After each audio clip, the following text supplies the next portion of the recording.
All right, ladies and gentlemen, if you don't mind getting seated, we're going to go ahead and begin.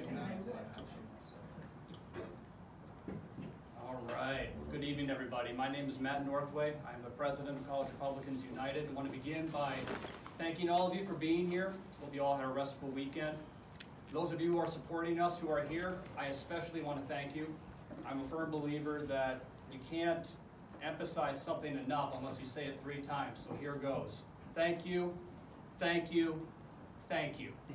It is because of your prayers, your encouragement, your energy that College Republicans United and our sister organization, Republicans United, exist, and we're doing what we do. Now, as of recently, as you all are aware, we have received some pretty bad notoriety. We've had good and bad notoriety. I've only been in the organization now a little less than a year, joined in August of 2018 after I transferred to the university following 8 years of service in the Navy. But what I can say is I'm proud of the work that we do here. I hope you all are as well. To begin, as you can see, we are recording. I would like to state for the record that moving forward under my presidency, College Republicans United will not tolerate, we will condemn to the highest degree any behavior involving racism, anti-Semitism, any level of discrimination to any group whatsoever. We will condemn it. It is not appropriate. It is not a viable solution to our nation's problems. We are already in a hyper-emotional political environment. Those behaviors are not conducive to maintaining civility and respect within our political environment, and it will not conduce any meaningful level of cooperation, change, or meaningful dialogue. Now, I understand that Mr. Richard Thomas has a prepared statement regarding some of the articles. If you wouldn't mind coming up and presenting. Sure. I want to thank everyone for coming out today. For those of you who don't know me, my name is Rick Thomas. I'm one of the founders of College Republicans United. We formed over a year ago as a result of issues that we had with the previous club. We formed this as a free speech platform where we would be able to come together, discuss important issues to the club, to the Republican Party in Arizona, and then nationally with what's going on in the world. As you know, last week we had a controversial person in the room here. Originally, the club had invited Ashton Whitty because of her affiliations with the College Republicans in Berkeley. There was an incident that happened there with Antifa. She has connections with different figures that we wanted to associate with, and she had brought her boyfriend, Baked Alaska, who went to Charlottesville and was, I'll be honest, he was a white supremacist and a nationalist of that type back then. We didn't expect him that he would come. Nonetheless, I understand that it hurt feelings. It hurt a lot of people that he would come to ASU. It was bad optics on our part, and I completely understand why people were upset. As a side note that we could possibly look at it as a learning moment, he did denounce ethno-nationalism. He did denounce white supremacy. He did pull back from his previous comments and his previous affiliations.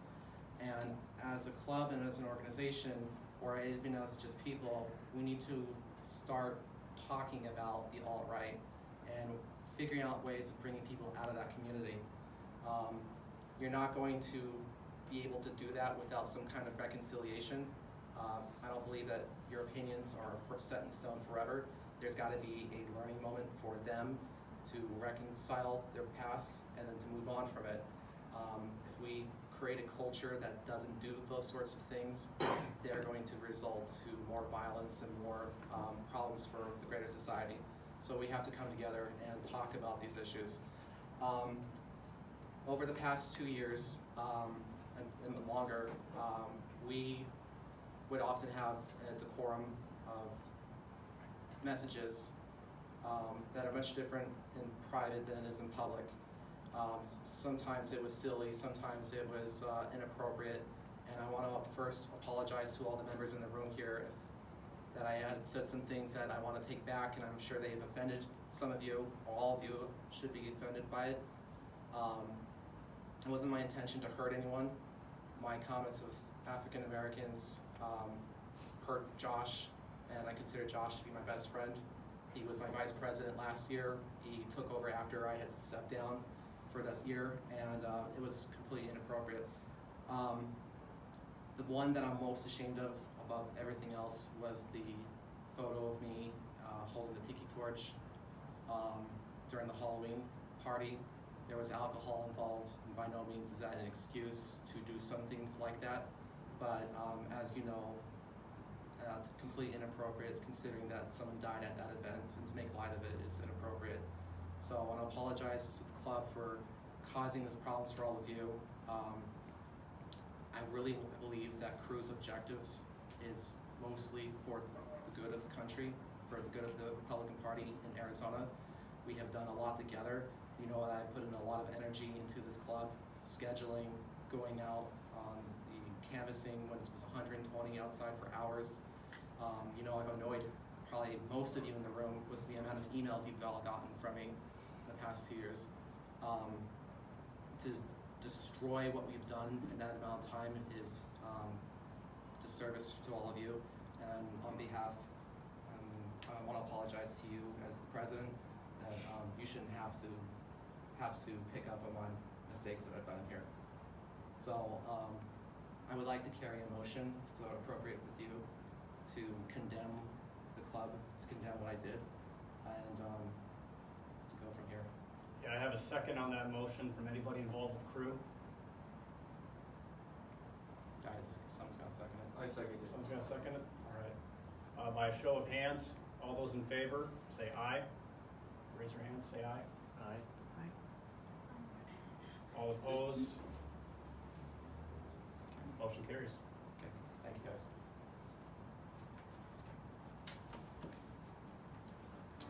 All right, next, Mr. Kevin DeKuyper also has a statement prepared. Hi everybody, my name is Kevin DeKuyper. I'm the chairman of Republicans United, a group that is outside of the universities, and we facilitate club activism all across the Maricopa County area. And so it's come to light to the media and to the conservative community about some condemning terrible things that had been said in private that I had said over text, and I absolutely condemn everything that I had said in private, but at the same time it was construed by the media in a negative light far beyond what was actually meant. I'm a co-founder of College Republicans United. We came here with a vision and a message to the university and to the Republican Party and politics in general. And when we had this vision for creating this club, it was centered around free speech, it was centered around activism and standing for your beliefs. And we condemn by all means racism or any hurting any community in specific, and we promise, I promise, that there would be no such violations to that oath that I am taking today or ever in the future. And I sincerely hope that I could be forgiven and that we could move on and bring you greater and better activism and much more to be proud of. So I would like to motion for if you would still like me to be your chairperson as Republicans United, and or if you want to condemn me. Could I get a motion on that? To be Or condemned. second. Second. All those in favor Of condemnation of of what I said. condemnation, raise your hands. Aye. Aye. Aye. Thank you. All right. All opposed? Any opposing? All right, motion's carried. Thank you. Thank you, Kevin. I want to thank both of you for your statements. I believe I speak on behalf of everybody else within College Republicans United. I feel as though, I know I was concerned, I was frustrated, Felt like the rug was swept out from under my feet, but we will move on from this. We must move forward from this. We have too much at stake moving forward, especially into November of 2020, to be worried about this any longer. Quite frankly, for those people involved, and I mean on every level, I wish them nothing but goodwill and my prayers. I hope they all achieve some level of peace. No anger on my end whatsoever. It is time to move on. And I hope we all can as an organization as well. Each one of us has some inherent sense of dignity that we must recognize and respect. There is no room whatsoever within this club for any behavior. It can't be overstated, ladies and gentlemen. We live in a hyper-political world. What you say, what you do, in private and in public, is under intense scrutiny. What you text, send on social media, say in a face-to-face conversation, doesn't matter. You have to be careful. This is a prime example of that. But again, we're moving forward.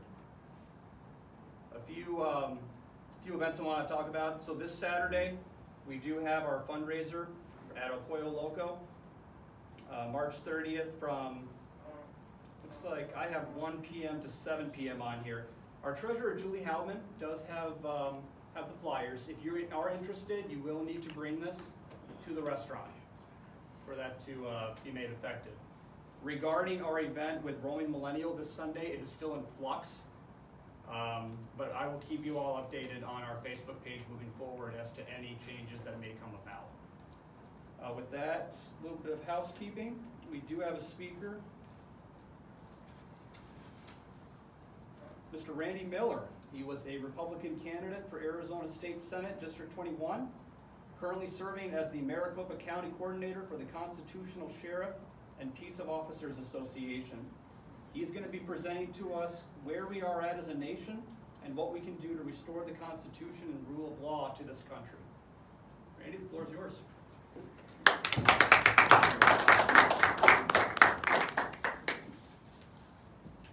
I appreciate you letting me come and talk to you today. I've been speaking a lot throughout Arizona the last year. Interesting to come in on the tails of what you guys are talking about. First, you said you were in the Navy, 9 years? Dude, you're making me feel old. 9 years, I thought you was like 21 or something. Okay, I started, my interest in the Constitution started the last 3 or 4 years of my career. I was a probation officer for Santa Barbara County. I worked GST with the GST teams, Santa Barbara County Sheriff's, Lompoc Police Department, Santa Maria Police Department, Santa Barbara PD.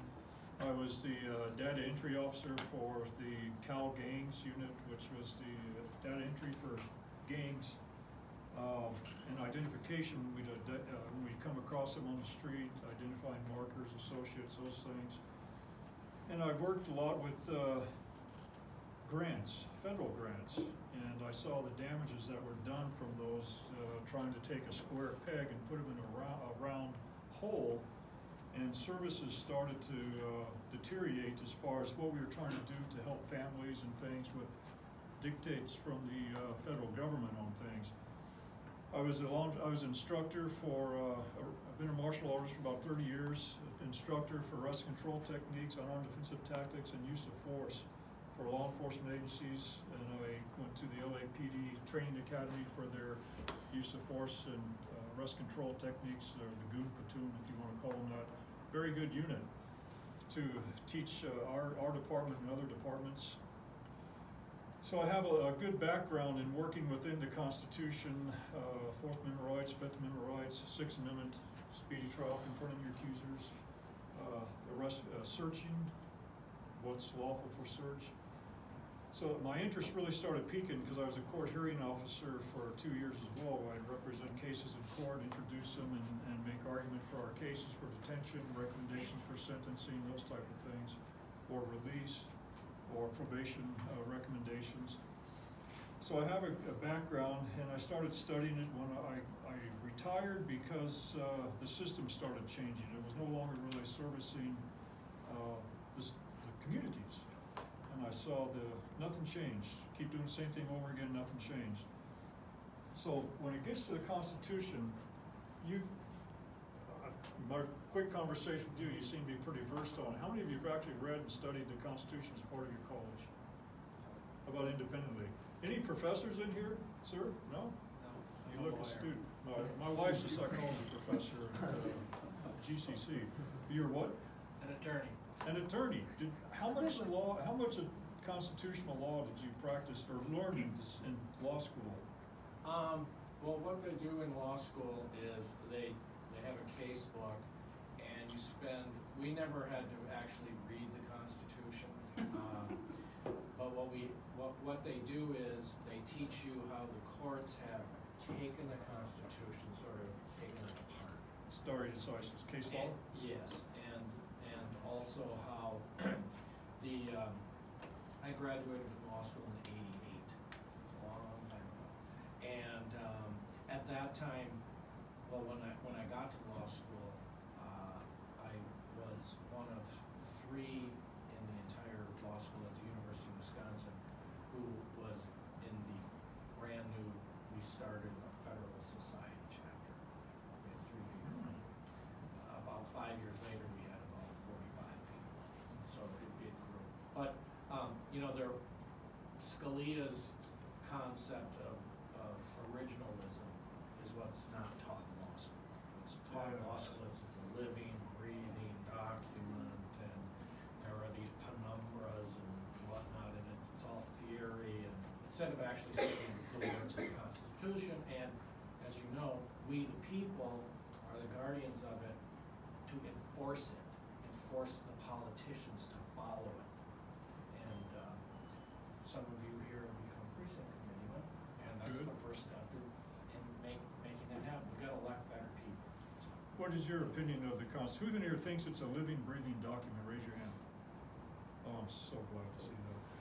How many thinks it's cut in stone? It's as written? Absolutely. It's not a living, breathing document. The reason for that is because if it was, then it would be evolving, as the courts want us to believe, as attitudes and moods and societal needs change, and the Constitution would be interpreted to fit the daily lives as people, our needs change, and as we're immersed in the new issues in society through advancement of technologies or whatever it may be. But it's not. Let me start off with how I normally do. Is who in here has a $20 bill? Would you give it to me? I'll think about it. Okay. Who has a $10 bill? Does it have value to you? Even though it's diminished over time, does it have value to you? Who has a birth certificate? With me? What does that give you? What does that give you? It gives you all the privileges and rights afforded you of a citizen of the United States under the Constitution, no matter where you go within the states. Correct? Yeah. It's under the 4th, Article 4. That affords you all the rights and privileges among the several states. It identifies you as a U.S. citizen. Allows you to vote. Does it have value? Yeah. Do you have a title to your car? Well, those of you that own your car outright, do you have a title to it? What does that give you?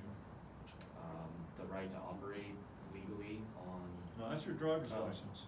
You're right. Title to your car, it shows Oh, that it you're shows the that I owner own of it. that car. If you lose that title, I can't prove it down. without having technology to show that you could go in and show proof through the records of the county, what is that? If you have that title, it shows ownership of that car, correct? Okay. It has value. But what is it? What is all that stuff? What is a birth certificate? What is your title to your car? What is paper fiat money? Paper. Thank you. It's parchment.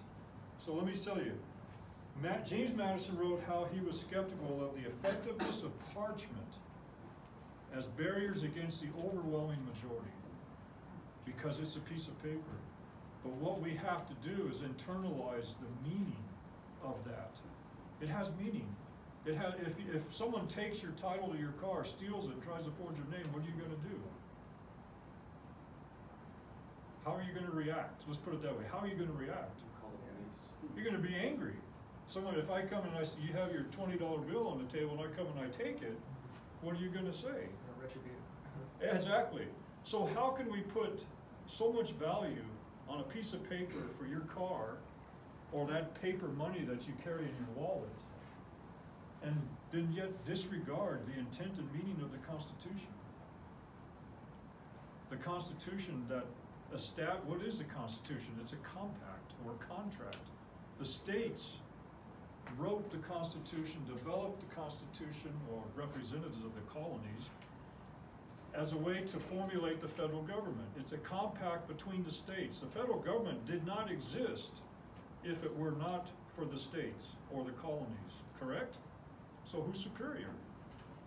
Aside from Article 6, Paragraph 2, who's superior? The one with more guns? Well, hopefully it won't come to that, but yeah. The states are. The states are the holders of the contract, are they not? Under contract law?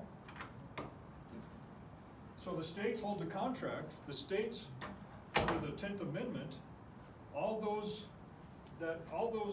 powers not delegated to the federal government or restricted by it to the states are powers of the state. The federal government holds those powers. Who can tell me what article of the Constitution grants powers to the authority of Congress? Article 1, Section 8. How many are there? How many articles? No. Oh, how many No. powers? About 23. Actually, there's 18. 19 if you count Article 1, Section 7 that grants the power to generate revenue through taxation of Article 1, Section 7. Section 8, there's 18. 6 of those are military powers of military, to establish forts, call up the militia, those type of things.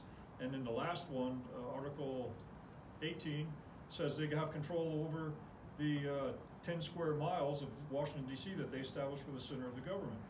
There are 12 of those articles are strictly within governing the country and establishing piracy, writing currency. Look at the Article 1, Section 8. Those are the powers granted to the federal under Congress that they have authority under. That's it. And I'll get into that in a second here. What we have today, you were talking about the vitriol being spewed between the two parties. That was a fear when they were writing this, is that we have two parties. We have one nation. Look at it this way. We have one nation of 50 countries, independent sovereign countries, nations within, that's what they call them, states. We are sovereign. We govern ourselves. We have our own constitutions, but we operate under international law. If you think about it this way, it's international law, which is our constitution that governs specific things, but the states are independent sovereign nations within the United States. Okay? And we have two parties. You guys, Alexis Tocqueville, you guys know him? Yep. Yes. Interesting guy, isn't he? Sounds like you're info nerds like me. Let me read what he said about our political parties. He said, well, that's talking about tyranny.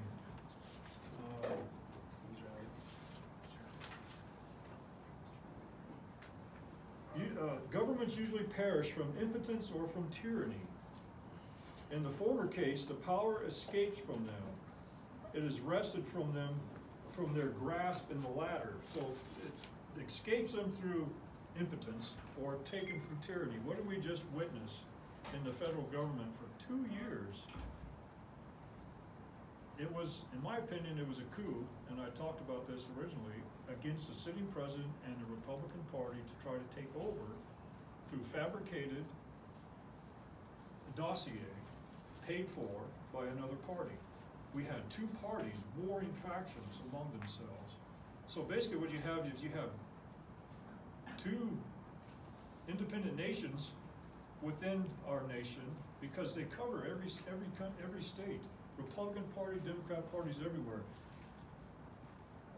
So they're governing. It's the parties that govern when they get in power.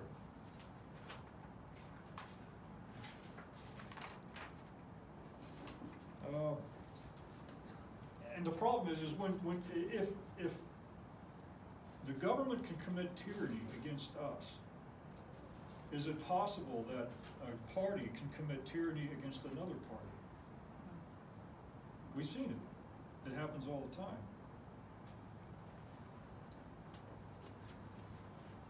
One thing I want to mention about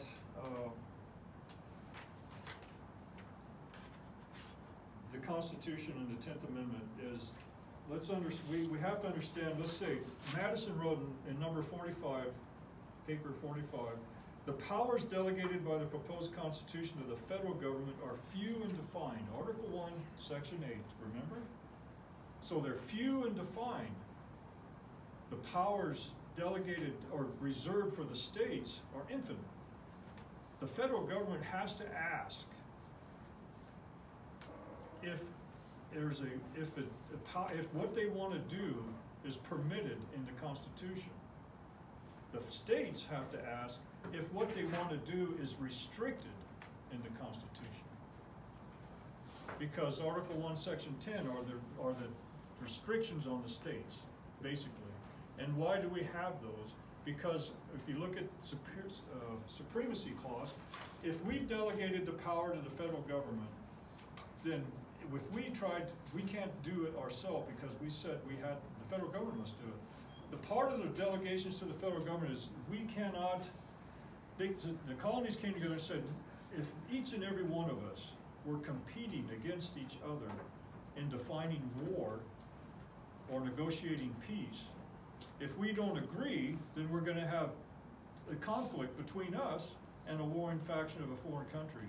If we each try to negotiate trade or commerce independently, how's that going to affect if one state negotiates commerce more effectively than another state, and we're getting a better deal, say Connecticut's getting a better deal than Virginia in their trade with China or Europe? There's going to be a conflict between them. So the Constitution solves those problems. If you look at it that way, I'm trying to simplify it. It solves those problems, say, hey, we agree that we don't want to compete against each other. We want to live in a harmonious country. So we're going to delegate powers to negotiate trade and commerce, war, peace, coining money, patents, and weights and measures, so it's uniform throughout the country. We're going to delegate those powers and say you can write laws to put those in effect, law-making powers.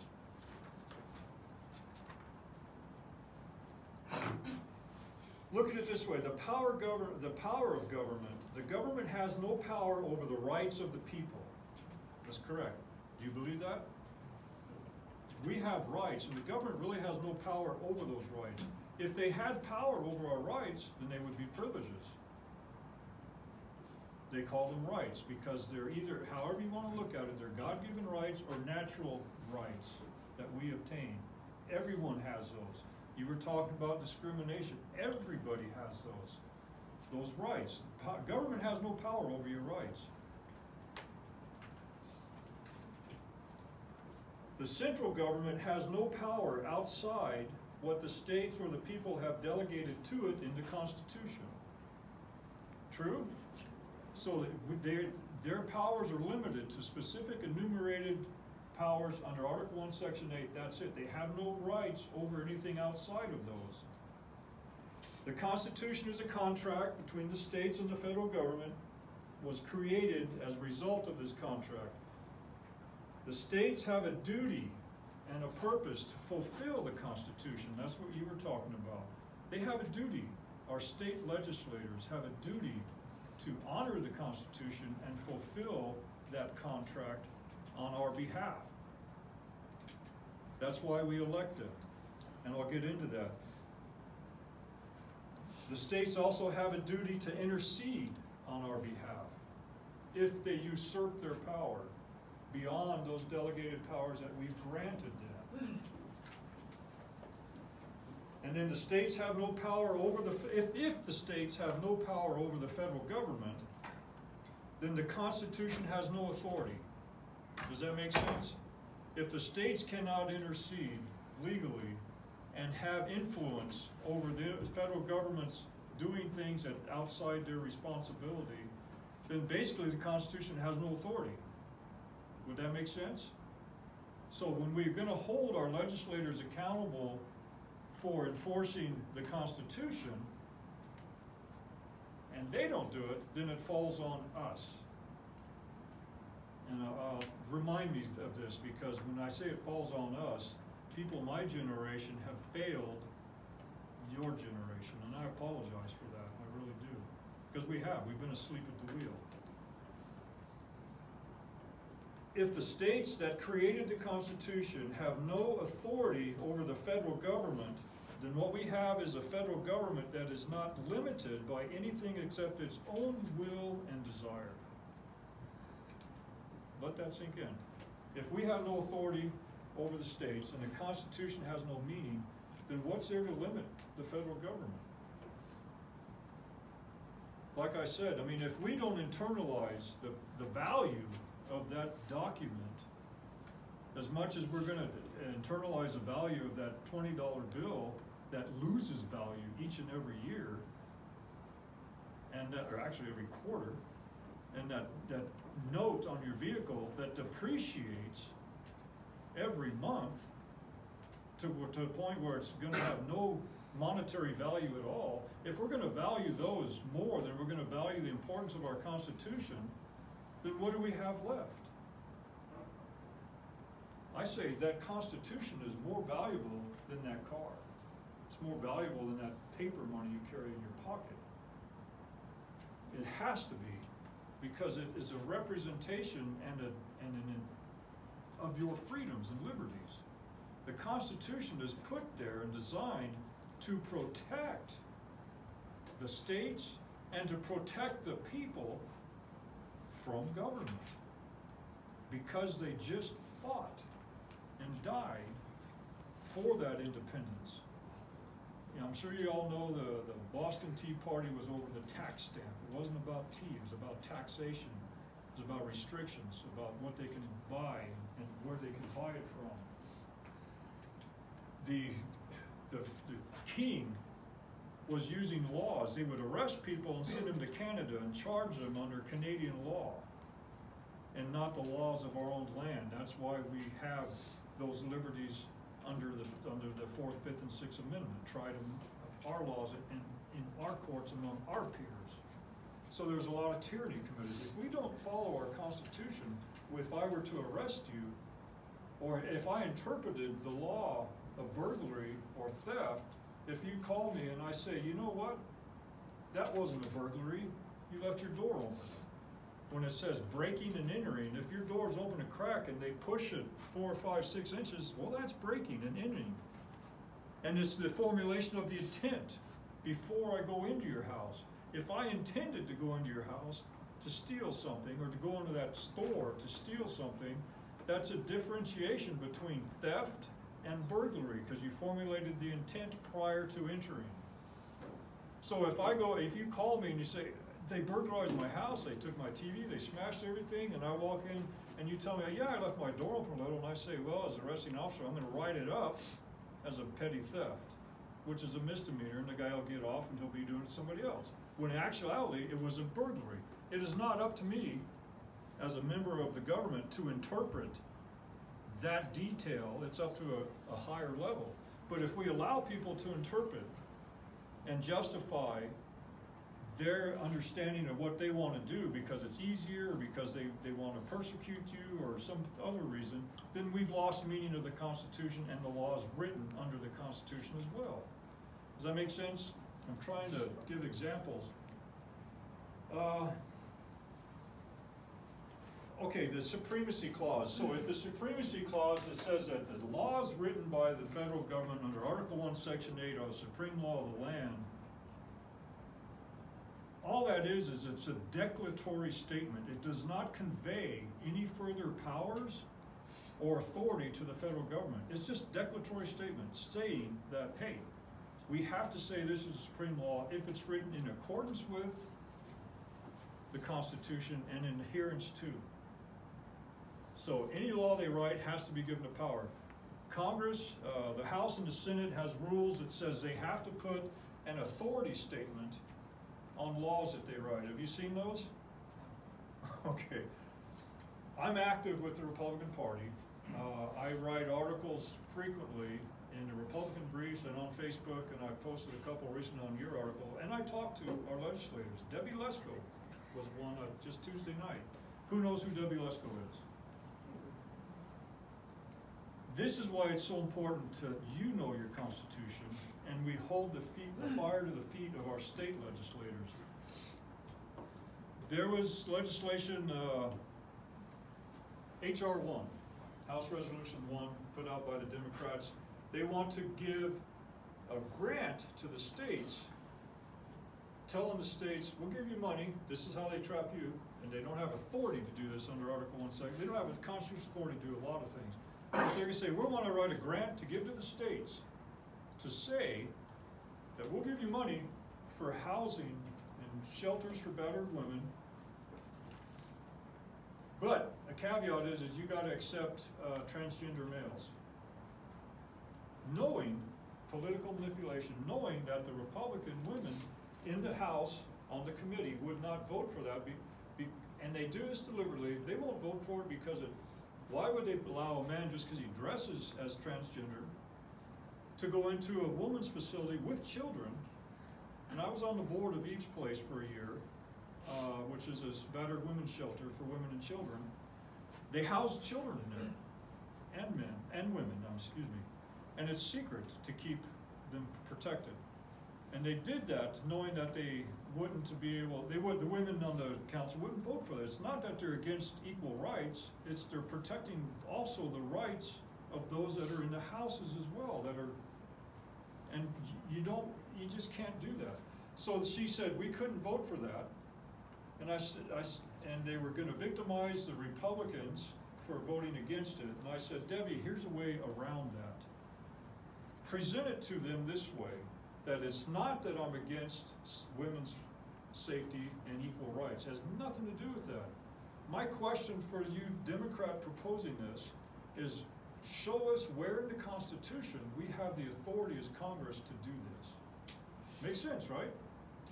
Chief Justice John Roberts said, 1994 I think it was, 96, he said the federal government must show an authority for their actions. The states do not, because that's not the source of their power. We have our own constitutions. I'm going to get into that in a second. So the federal government must show a source, authority for what they want to do. Just put it on them. Tell them, where's your authority to do this? Dictating to the states how they're going to run their women's battered shelters. And also, take it to the media. Say, you know what, this is wrong. The federal government doesn't have authority to do this. This is where we need to start sticking our feet in and holding our ground. Authority to do actions has to be in the Constitution. So take it to the media. Before she got to the meeting, she was talking about how, and I'm not picking on her, I'm just saying this is a problem we face. How she's been on Fox News, she sees it in front of the news TV, she turns it on and she's on Fox News, and it was from 2 weeks ago, and people are recognizing her. So I said, take it to the news media. Tell them, say, the government has to have an authority to do this. They're proposing this, we don't have the authority to do that. I'm not voting for it because of that. She says, I can't do that, number one. Or it won't go anywhere. It will go nowhere if I did that. And she said three things. She said, I wouldn't get airtime, that no news media will give me airtime. Well, she just said she's on Fox News and they give her airtime, so that's contradictory. And then she said, if I did that, if I told them they didn't have authority to do it, I wouldn't be able to write my amendments. Let that sink in. She just acknowledged through her statement that she recognizes there's probably no authority to do that. But if I told them they don't have authority to do it, I wouldn't be able to write my amendments. These are people that are on the front line defending us against a tyrannical socialist takeover of our country. And she's wanting to write amendments to an unconstitutional bill. This isn't the first time. We have a lot of these. How many of you remember Kavanaugh? When we talk about electing a conservative Republican president or a liberal Democrat president, so we can get our appointment in the courts, Article 3 establishes the courts. And they have 12 enumerated powers, I believe. And the Article 2 is the executive branch, he has 6. So under the courts, we want to elect a conservative judge, one that agrees and aligns with us. Liberals want to elect their judges, so they stack in the court. How many of you thought Kavanaugh was really good? I'm just saying, don't shoot the messenger. I mean, he's better than a Democrat. But I'm not talking about personal issues. Okay. I'm not talking about statements that they dig up in the past. I'm talking about constitutional actions. He's not terribly strong. He was under George Bush. He was he was actually on the AG's office, I believe. I can't remember, but he wrote and supported and argued. Wrote arguments for 2004 to 2006, the Patriot Act, and the Real ID. You familiar with the Patriot Act? Yeah. How many of you like it? How many of you think that, you know what habeas corpus is? Yes. It's in the Constitution. In the Magna Carta. Well, 13th century, yeah. 1215. Yeah, but we're talking about today, our Constitution. Our Constitution is based on English case law, which the Magna Carta established that. Cool.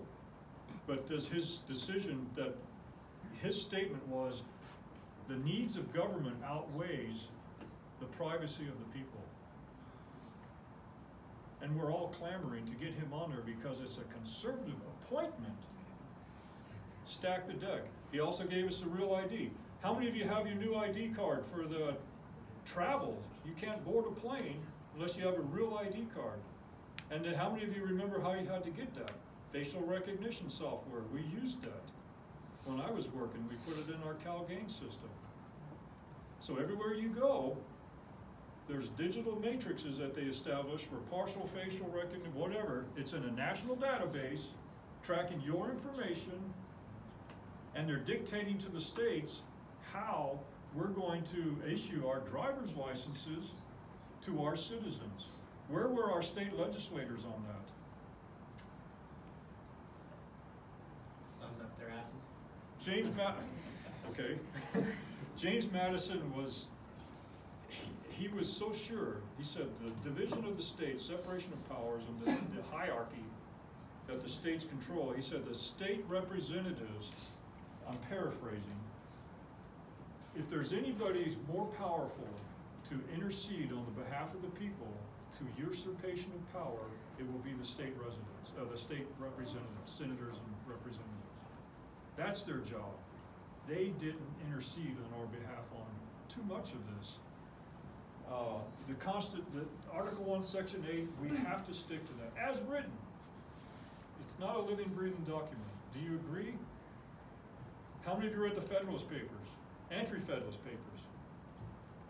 They're both good. The only reason they ratified the Constitution is because Patrick Henry and several others said, we don't agree to this Constitution because we still believe it gives too much power to the central government, the federal government.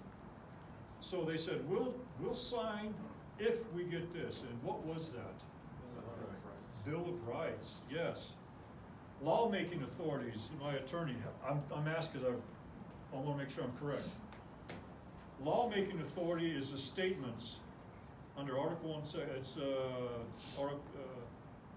Clause 18.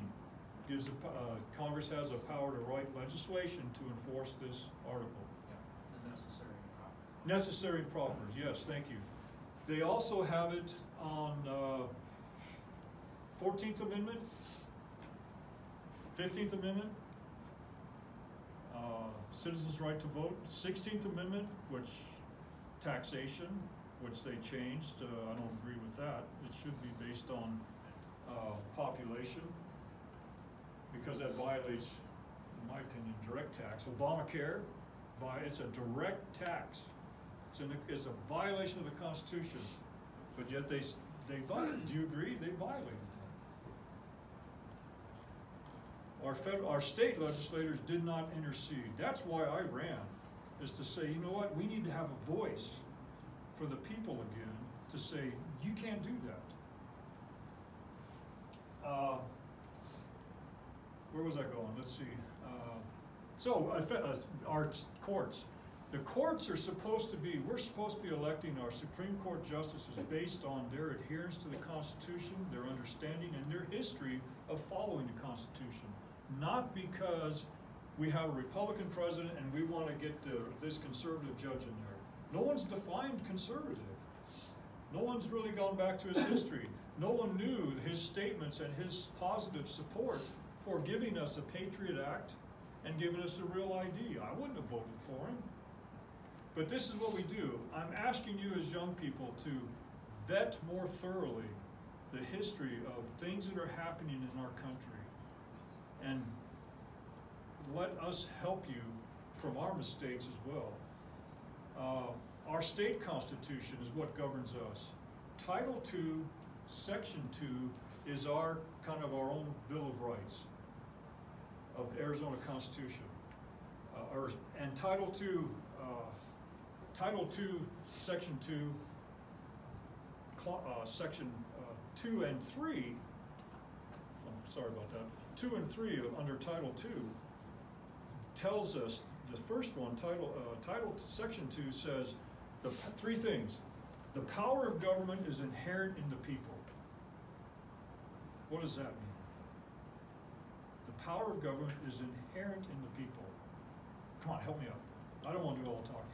What does that mean to you? Well, that means that we're people and we can make our own decisions, and so we can delegate the authority to make decisions to other people. Okay, not other people, but specifically people we elect in government to represent us. No, not specifically that. You can also delegate power of attorney to other people. You can delegate your decision-making authority to other people. That is the basis of But we're talking about the power of government. That is the power of government. Okay. Power, we have the power, basically, correct? Right, because Without we're going individuals who can make our own decisions.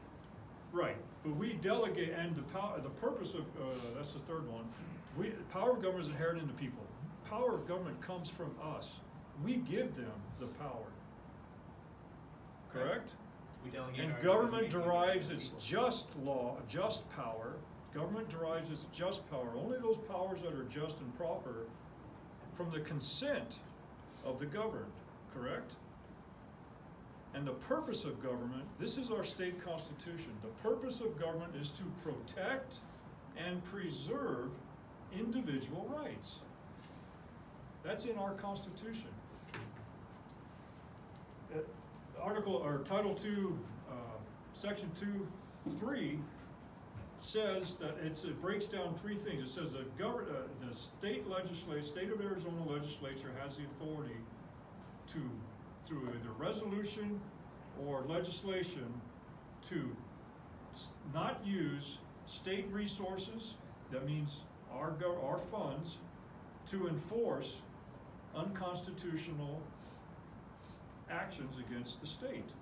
So if the state, Arizona, says, you know what, Obamacare is illegal, you're not going to illegally tax or fine our citizens for not having health insurance, and we're not going to enforce that, and we're not going to use any of our resources to do it. They should do that. Correct? Or you know what? Patriot Act, you're not going to come in and start arresting our citizens without due process of law just because you label them as enemy combatant or enemy of the state. They have to show that. But basically under the Patriot Act, that's what they're doing. They can come in, and if they just say you have, your emails, your text messages that you're doing are against the state, and you're now therefore an enemy of the state, they can come pick you up under their interpretation and understanding, and not take you before court. that's a violation of your rights. It's a violation of the Constitution. The state of Arizona should say that's not a constitutional act. That's, if you want to do that for enemy combatants in foreign lands under war, that's fine, but not for our citizens. Or if they want to say, you know what, you have to have a real ID. You have to comply with federal regulations and guidelines of how you're going to be identified to drive and board a plane, or you can't get on a plane. The state of Arizona, in my opinion, should have said, we're not going to follow that either. You can't do this to our citizens. I was on a committee, the State Sovereignty Committee, under Senator Judy Burgess. She started it. It was an ad hoc committee, not officially originated under the governor and controlled by the governor. But we had this committee, and I was one of about, there's about 35 people on there. We had state legislators from northern Arizona, southern Arizona. We had a couple of high-ranking sheriffs from different counties. We had county supervisors, we had mayors, a couple of mayors, and city council members. And what we had witnessed and presented to us, there was a lot of things going on that people here didn't understand. The federal government under the EPA was fining, under our state constitution, we have the Arizona Corporation Commission. We're one of about 2 or 3 states in the nation that have in our own constitution, an Arizona corporation is not the House or the representative, the legislature that controls services and fees for our use of public utilities. Corporation Commission does that. They govern the setting of fees and regulations of our utilities, public utilities. EPA came in, which is an unconstitutional organization that was established in 1974 by Richard Nixon by Executive Order 73, by Executive Order. It wasn't even established by Congress. And it's not a function under Article 1, Section 8.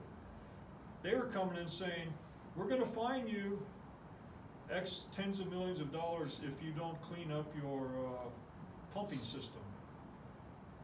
So the Navajo pumping station did that.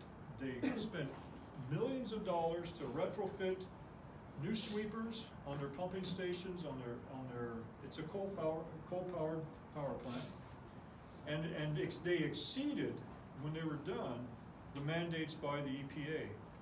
They came back again and said, we're going to fine you $340 million. $340 million. They're generating revenue in violation of Article 1, Section 7. Only Congress can do that. Only the House can do that. And they're superseding our own state constitution by doing that.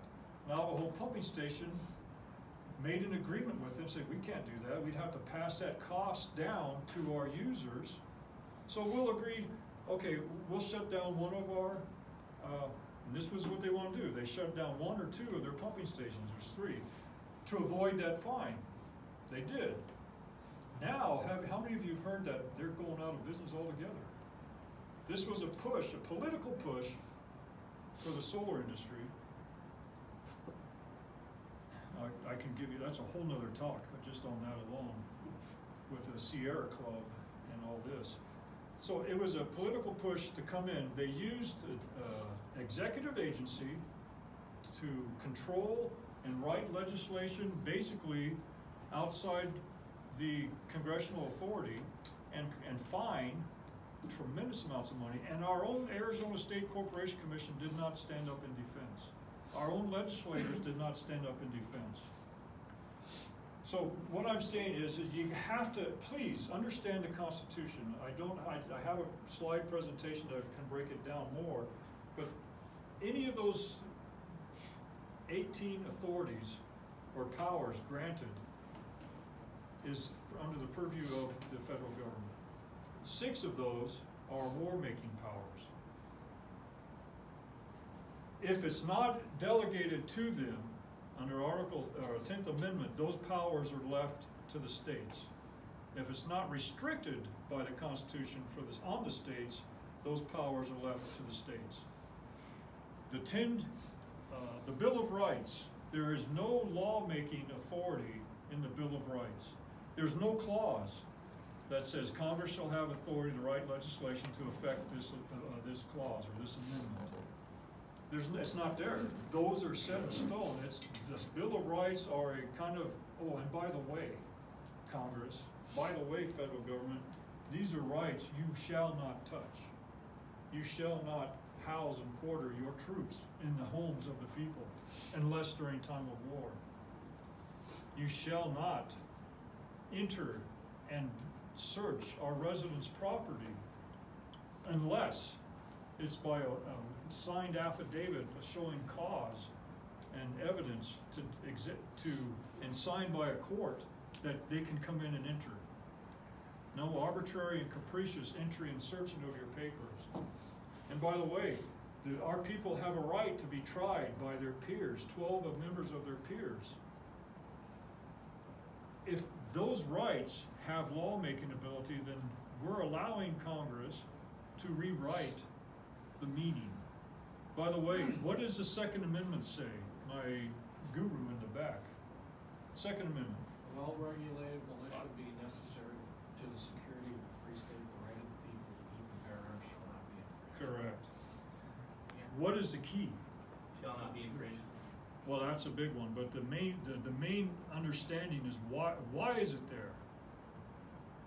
Because in order to maintain a free state. We the people have to have the means. Exactly. We have to be able to defend ourselves against a tyrannical government or against invasion.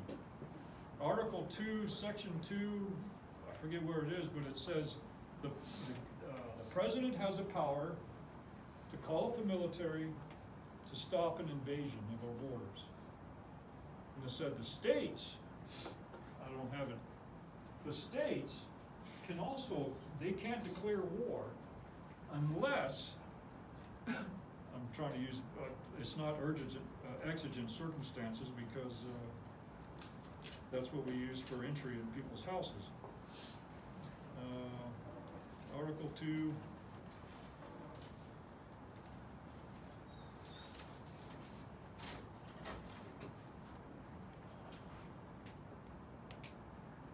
Oh, okay, I can't find it right now, but it says the states have the authority during time of invasion to call up their militia and defend during times of, I'll say, exigent circumstances. That's not the word they use in the Constitution, but basically that's what it is. So our own state has the authority, and that is a power granted to the states, not prohibited, under certain circumstances.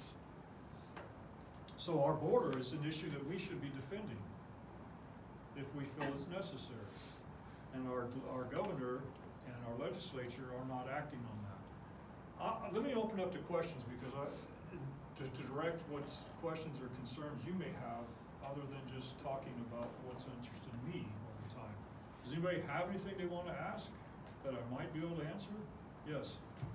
So it seems like to me that the best way to restore the Constitution, or at least how the government has been established, is in order for the Supreme Court, in order to interpret and make sure that laws are constitutional or not. So with I say through mostly Obama's term, even a little bit now, that the Supreme Court seems to be passing laws instead of interpreting laws. Something that comes to mind is like Roe v. Wade or the gay marriage lift on the ban, various things like that.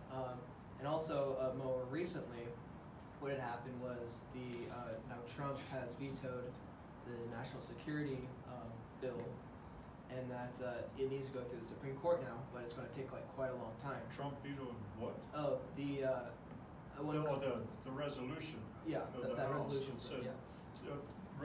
the resolutions saying that we don't want you to do this. Right, and so if yes. and so it's going to pass up the court. So I'm wondering, in order to restore the Constitution, we rely on the Supreme Court so much, but one of the major problems is it takes a long time for the cases to go all the way up there. Here's the problem I have with that. Once we allow our legislators, our attorneys, and our courts to interpret the Constitution for us, it has no meaning. If you want to restore the Constitution, read it learn it, understand it, talk about it amongst yourselves, and it's up to us. Because Obamacare had two different court interpretations. One said it's unconstitutional, the other said it's constitutional, and it was a fabricated rationale to make it legal.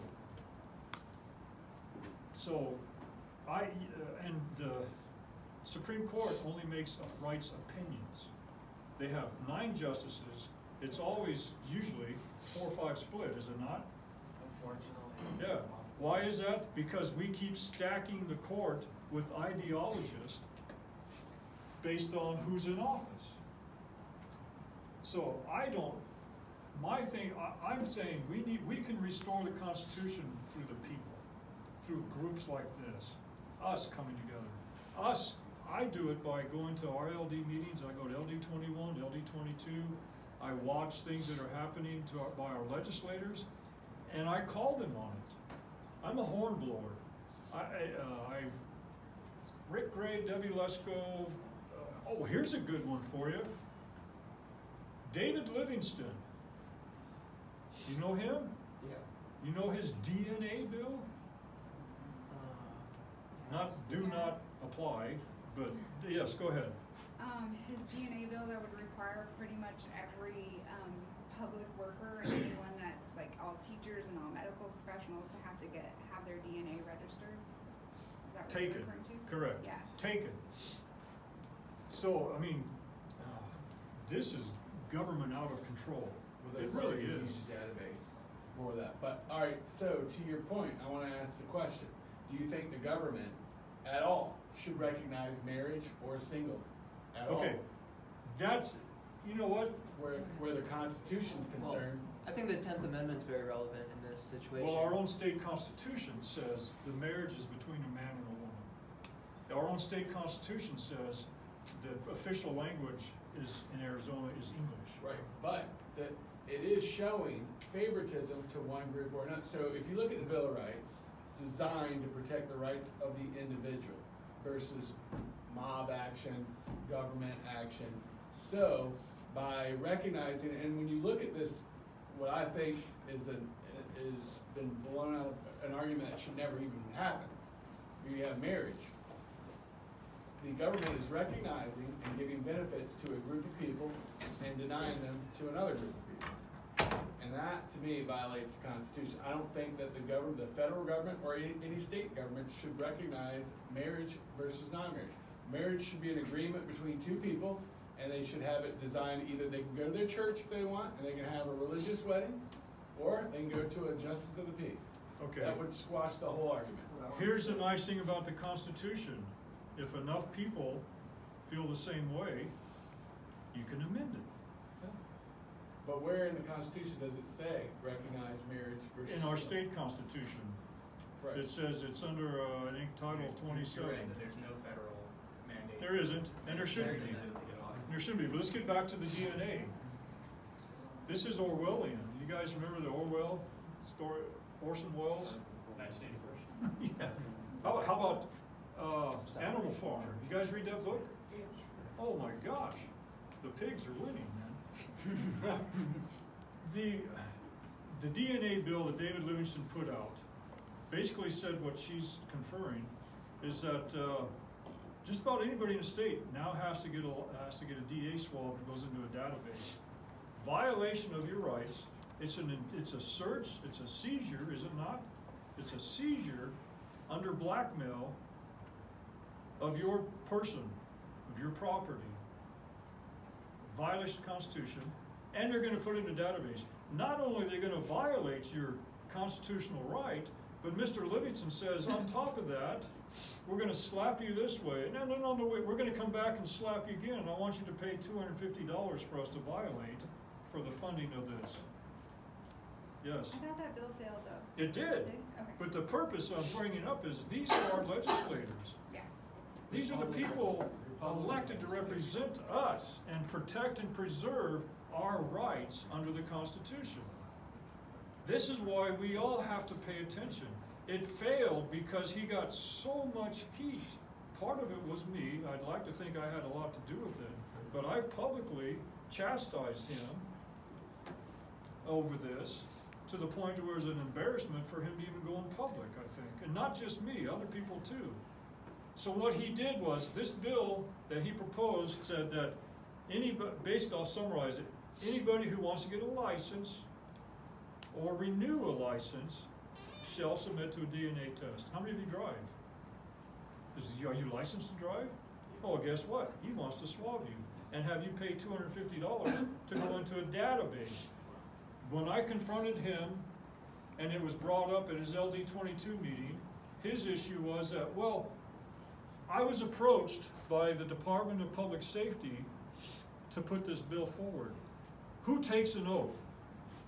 I did. I took it twice, when I was in the military and when I went to serve 3 times, when I went hired by the probation department and then on my promotion. He took an oath too. Evidently, they don't know their oath. They don't know the Constitution. Because it was initiated through that healthcare home where this girl was raped and gave birth, Hacienda. And that case, what that was to do was to make investigation easier. The police did a good job on the Hacienda case. They got warrants. They asked who was working the last 12 months prior to this girl being pregnant and delivering. They got a list of people. They did it all through the normal process of the due process of law, and this guy was found and prosecuted. After this came out, Livingston puts his bill forward and said, due to the Hacienda case, we want to DNA swab people with a license, everybody, to make their investigation easier. Then he goes on the radio, then at that meeting, I'll get back to you, hon, I'm sorry. I go to the LD22 meeting, and he says, well, they asked me to put it forward, and he started backpedaling. He didn't really, he needs to look further into it, and he said, but if during rape, you give a DNA test. So how many of here, he said, how many in here think that it's okay to get a DNA test for rape? People said, well, sure. And he said, well, if you'd like it if it's okay for rape, why not for this? Big difference. Rape kits are voluntary as well, are they not? A woman's been victimized already. She's going to be victimized yet again for a DNA test. She doesn't have to submit to that. The legislation, the law that's on the books now says law enforcement agencies have 5 days after an investigation has been initiated or a rape kit has been taken by the hospital or wherever she goes. Law enforcement has 5 days to go pick that up. After that 5 days, once they've decided, doesn't say how long it is, once they've decided a crime's been committed, they submit it to the lab for processing. The lab has 15 days to get that back to the law enforcement agency. So there's a minimum of 20 days. David Livingston goes on to on the radio show, J.T. Harris, and he says, well, that was a dummy bill. What is that? Do you know what a dummy bill is? I think it's the name of the person who submitted the bill. But that's what he called it, a dummy bill. And he said, and it's only relating to rape cases. And it's only relating to, all we're trying to do is get an expedient return on that sample. We can get it in 2 hours now. That's a lie. Because they're going to get a minimum of 20 days. His legislation did nothing to amend the current law that's on the books to expedite that test. So he's misrepresenting everything. These are people that are representing us. We need to stand up and account. That's how you get back the Constitution. You pay attention to your legislators. You know where your rights are. If you don't know your rights, you can't defend them. Yes? I work for the Councilman DeCicio's office, and I actually personally investigated that whole case the way the police handled it for our office. A few things. One, the police, not only did they go as far to make sure that they had the proper warrants, but they also they prioritized them. So they only took the first 250 samples of the most likely people that it could be. So, and the rest of the people on the list, they got it in the first 250, so the rest of the people on the list, they never took their DNA. So even though they had the warrants, they still didn't take it. So that was one good thing that was pro-constitutional. The other thing is that David Livingston's bill would not have actually even been effective when it came for what he was proposing to speed up the testing, as far as what the FBI says a valid test. So we would have ended up investing all this money into this new speedy test process that then all of those tests would have ended up being thrown out of court, and even the Phoenix police will not use those tests because they end up being thrown out and not admissible. And so then you end up letting rapists go free because you had bad tests. Yeah, that's part of the problem, you're right. But what is David Livingston's background? Know your legislators. What's his background? Is he an educator or something like that? He's an insurance salesman. Oh, insurance salesman. Who benefits?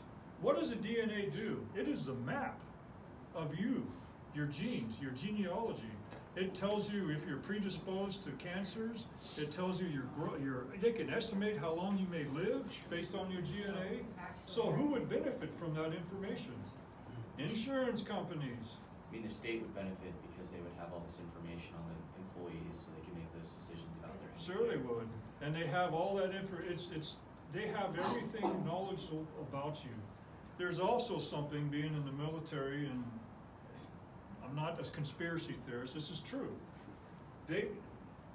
When they have the map of your DNA, they can design specific illnesses or poisons that only react to that DNA. Did you know that? You guys are in college, check it out. If I'm wrong, let me know, but from information and research I've done, they can do that. So if they have a map of DNAs of everybody in the country, why do they need that? That's private, that's personal. They don't need that. David Livingston was way out of line and violated the constitutional note, and he should not be in office at all. I take my oath seriously. I live my life following the rules, following the law, trying to help people on the streets. Seriously. And when you see stuff like this, that they have no respect, no concern for your individual rights and your liberties or the Constitution. This is our defense. First line of defense against a tyrannical government. Second line of defense is your First Amendment, and your First Amendment, and the second is your Second Amendment. That's the reality of life, folks. And I'm really hoping that we utilize our First Amendment and our constitutional knowledge to alter the course and get rid of the socialist monsters that are trying to convert us and stop it. But you gotta know this. Yes, sir. So, I really love what you have to say. I agree with basically everything. I take great amount of pride in being a 10th generation American. My family was part of founding this country, and I deeply believe in the Constitution, but you mentioned something earlier about kind of the generational gap and kind of how the baby boomers in many ways have failed us, and I don't blame them. There's You a number should. of, well, I do. I do and I don't, because politics is downstream from culture, and they were kind of the first generation that was captured by media and got caught up in this culture.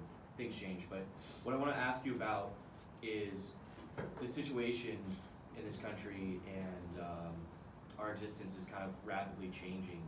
And while we have the First Amendment on paper, we realistically we don't have that in this country anymore, because if you say the wrong thing, some corporation is just likely to fire you, deplatform you, kick you off of service. Essentially, Get anarchists to show up at your house. yeah, it's essentially we're moving towards a scenario where they're actually going to start removing your ability to have a bank account if you commit essentially thought crime, or you say things that. MasterCard's already doing that. Yeah. Yeah, they're already punishing so- gun manufacturers. Yes. Yeah, exactly. So one of the things that I wanted to ask you is, a strict originalist of the Constitution, and especially someone from the older generation, one of the biggest things that would benefit us going forward as conservatives for our ability to fight and speak up and hopefully get our country back on track. How do you feel about something like an Internet Bill of Rights, where the federal government would force these tech companies, in essence, they are the new public square, to allow for free speech on their platforms, or things like the I know the Civil Rights Amendment, or the Equal Rights Amendment, I think it is. Here's the thing. Do you use Twitter? What's that? Do you use Twitter? I don't use Twitter anymore. Okay. But You're smart. You know, most conservatives do, and they complain about Twitter. sure, Twitter's free. Yeah. it is. But here's the thing about That's- our You don't bill have of a rights. right to use Twitter. Well, it's And be careful what kind of regulation you wanna you wanna propose, and powers given, be careful what powers you ask the federal government to take for your benefit. Mhm. You may rue the day. So I don't necessarily disagree with you, but the reality is, Do you use Facebook? what's that? Yeah, I use Facebook. You do. Sure. But I know it's free. It's free but for now. I know it's free. there are other competitors of Facebook that you could use. Like what? MeWe. Who uses Oh. MeWe? What's we? Cody, Nobody. Cody is another one. It's, like I said, I it's, totally agree with you. I'm not, okay. in essence, I agree with you. But what I'm talking about is the political reality. Okay, let me going forward. answer your question. He's right. I'm not saying he's wrong. No, I know that, but when I was working for my company, or the department, yes, I have freedom of speech, but I don't have freedom of speech that's gonna ruin the image of my company. Freedom of speech hear me out. If I go there and I start making these racist remarks about other races, which I think is totally ridiculous. I go to other countries a lot, and I'll tell you about that. We're the only country that divides people. Well, not the only country, but I go to Russia. I have been to Finland. Go there a lot because we have family and friends that live there. No collusion. And they don't divide. They don't divide applications. Are you white, black, Hispanic? They don't care. If you're Russian, you're Russian. If you're Finnish, you're Finnish. We do that. But if I was to go in my employment and start making all these wild, crazy statements, do they not have a right to say, we don't accept that? You can't do that here. And say, you're gone. I think they do. Because my freedom of speech does not allow me to damage somebody else with my freedom. Is that true?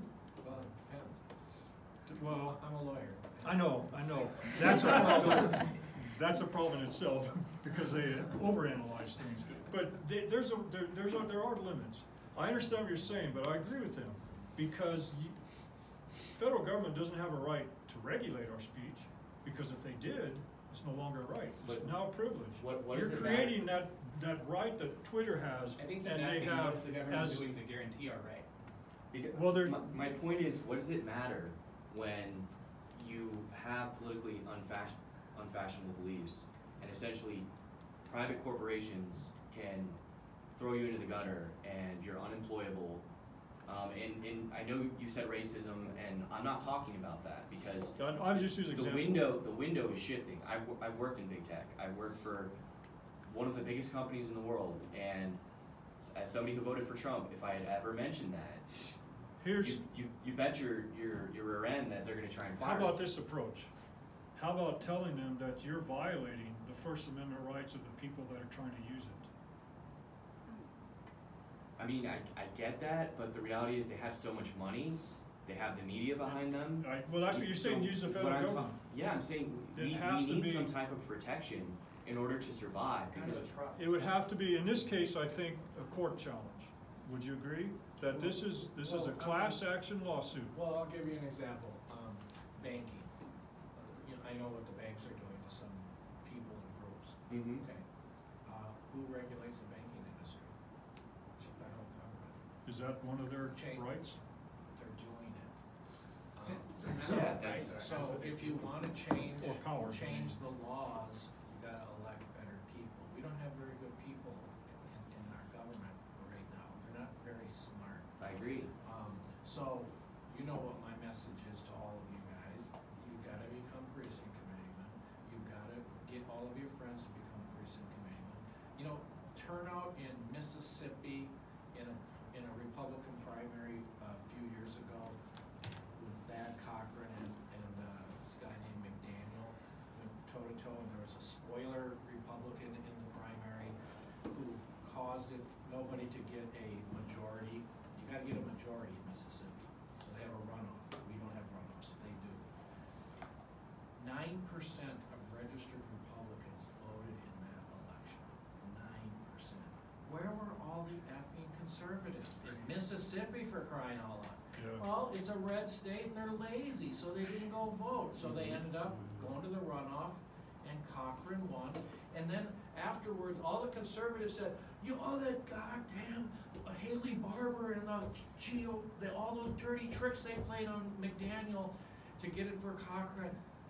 No, that's not what lost it. What lost it was all the conservatives who didn't go vote. That's the problem. And in Mississippi, some of the counties don't even have a Republican or county organization. That's how weak the Republican Party is in some parts of the country. Overall, there's about 400,000 of these slots. Over 200,000 are vacant. Here in Arizona, we have about 11,500 of these precinct committeeman slots. Less than 4,000 are filled. You know there's 7,500 conservatives in this state. There's probably 750,000 of them, but they're not doing anything what matters. So we gotta work together to recruit conservatives into the party. And then, same thing in this state. The average turnout in a Republican primary is about 25%. We ought to be, conservatives, if we would unite and organize in all of the precincts and then get the conservatives who don't normally vote to go vote, we could win everything. It takes organization, it takes participation, and it takes communication. And we're not doing those three things, and if we start doing it together, we can change things. He's right.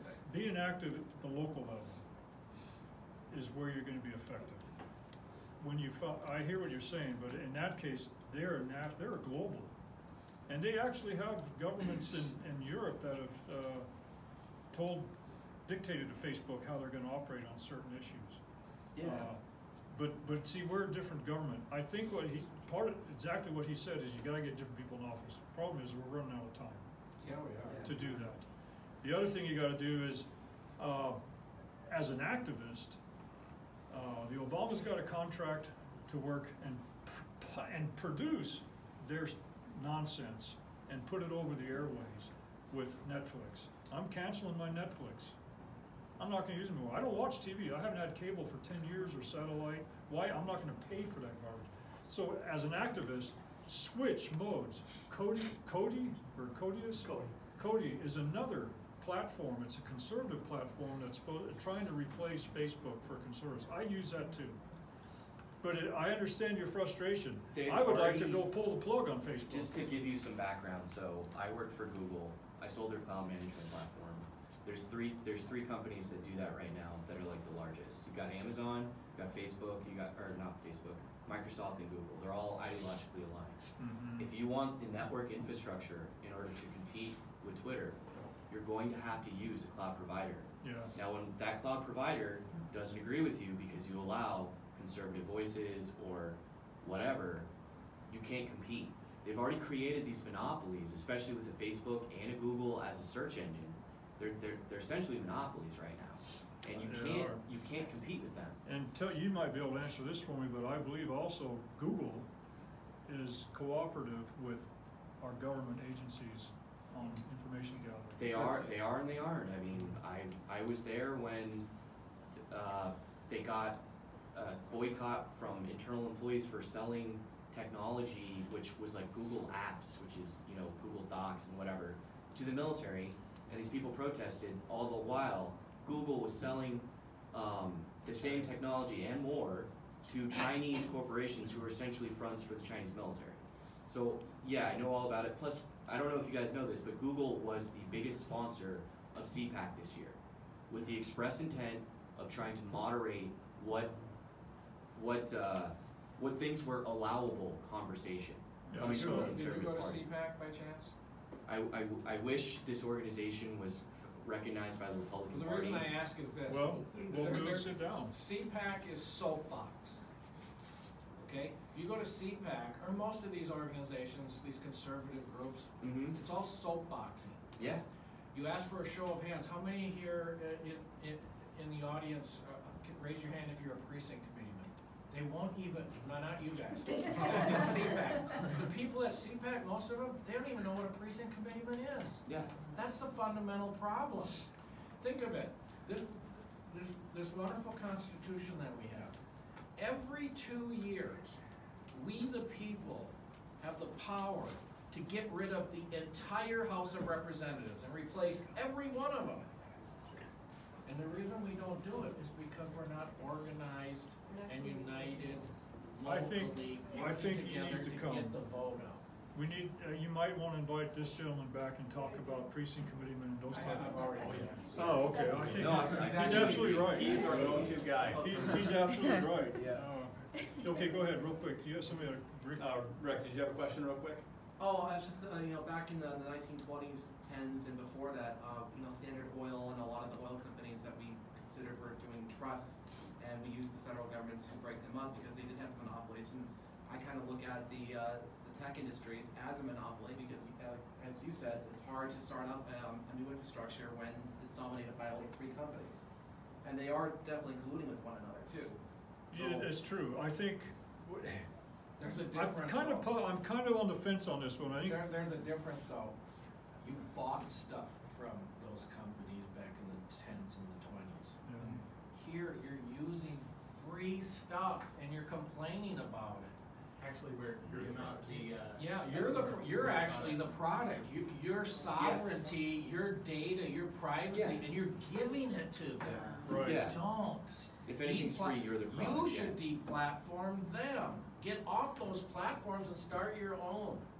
That's one way, if you got a couple $1 billion. One thing that, the government has the right to regulate commerce among the states.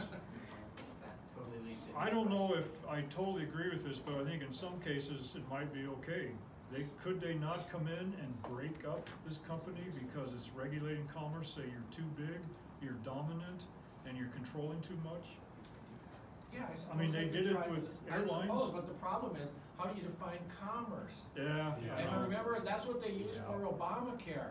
Are Justice you guys- Robert said not participating Because you're violating commerce. was commerce. Yeah. And it wasn't, but he said it was, and therefore we've got our Obamacare upheld. Yeah. Read the dissent by Scalia and read the dissent by Clarence Thomas. Read those dissents. They're beautiful. They lay it all out. What Justice Roberts had to have been blackmailed. That's all I can say. That's what I think, And I'm they taking had up- dirt on I it. have my conspiracy hat on. Yeah, no, I agree. I think they get dirt on them. The Clintons, oh my gosh. Yes, One more. Are you familiar with Wickard v. Filburn, 1942? before my time, but go ahead. So this to me is the entire crux of why we're where we are now.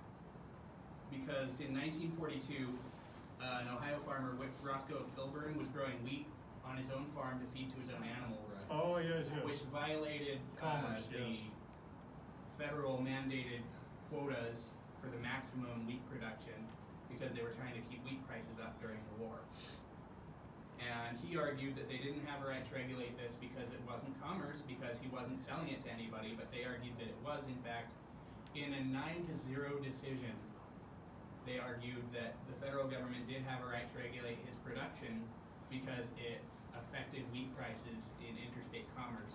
And that bullshit is exactly why they get to argue that they can appropriate funds for women's shelters. Why is that a thing the federal government is doing? This is what I'm talking about. When I started out, So, I said, given this, yeah, you want a minimalist government, I agree with you. There's no hope of that with Wickard v. Filburn standing. I agree.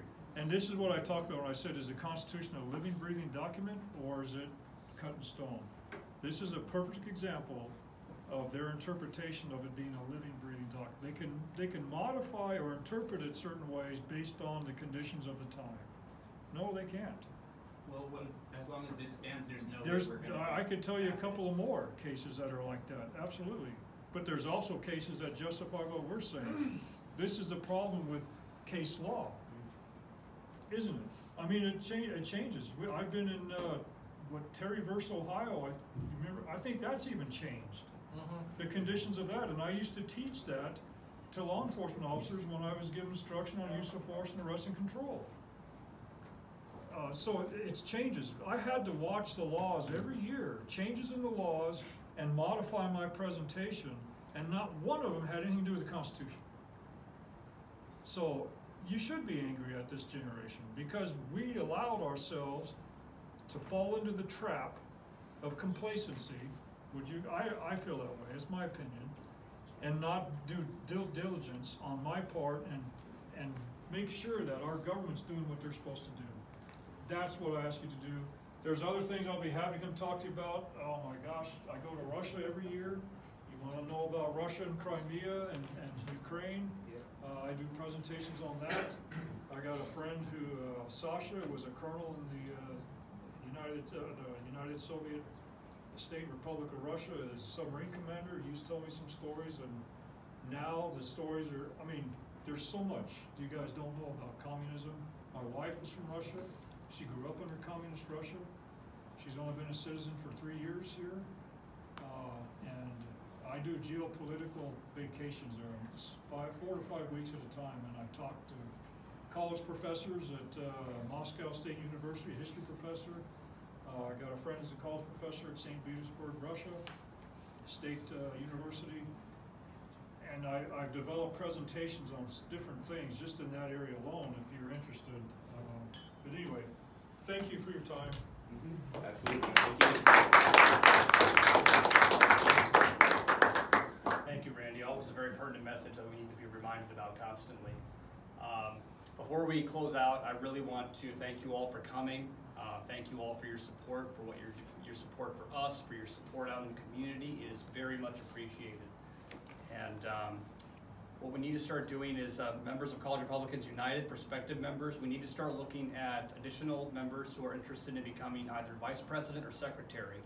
Julie and I can't do it alone. Julie, I want to thank you sincerely for all the work that you're doing as our treasurer. Thank you.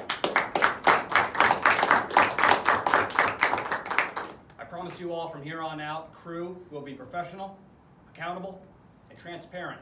Hence why we're recording. From here on out, all of our meetings are going to be recorded. I do not want any more surprises coming out of left field by the media. We have too much at stake moving forward. We have a lot to focus on ahead. With that said,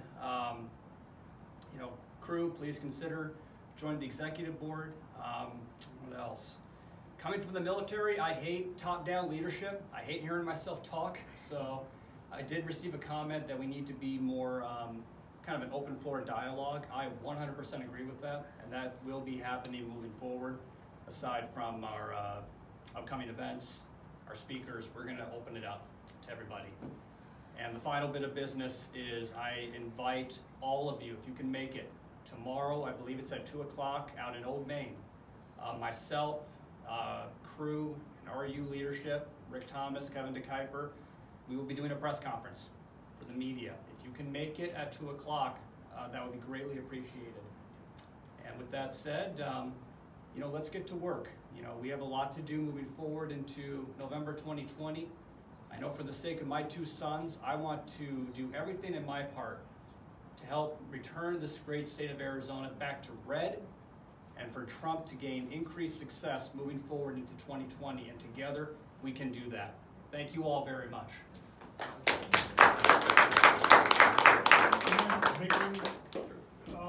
I have a friend here, 2 friends, Ron Cortez. He's a coffee roaster. He has a coffee roastery right across the street on Vista del Cerro. Yeah. And I've known him for 11 years, and we kind of avoided politic discussions because I didn't know if we would clash or not, but he's gotten very interested he's from Costa Rica, and he's getting very interested in our freedoms and education. So we want to start doing maybe once, we're going to see how it works out. We want to do a constitutional discussion at his place. He's got a really cool place, got a good vibe to it. There's a whiteboard. And he's got a whiteboard, What's the name of it? so we can, What's the and name? grease pencils. Cortez. Cafe Cortez. Cortez Coffee. Cortez Cortez Coffee. Coffee. So it is the Cerro south of Apache. It's between Broadway and, Just across the street. Apache, and between, you know where that Potbelly sandwich shop and the Starbucks right there? It's in that little industrial area right back there. Yeah, it's less than about a mile You from guys here. sell green beans? Yeah. Okay. Yeah, he's got an awesome facility. He taught me how to roast coffee almost 12 years ago. Coffee, I think tea. I came in there once to get some beans. Coffee, tea, chocolate. But we want to have coffee and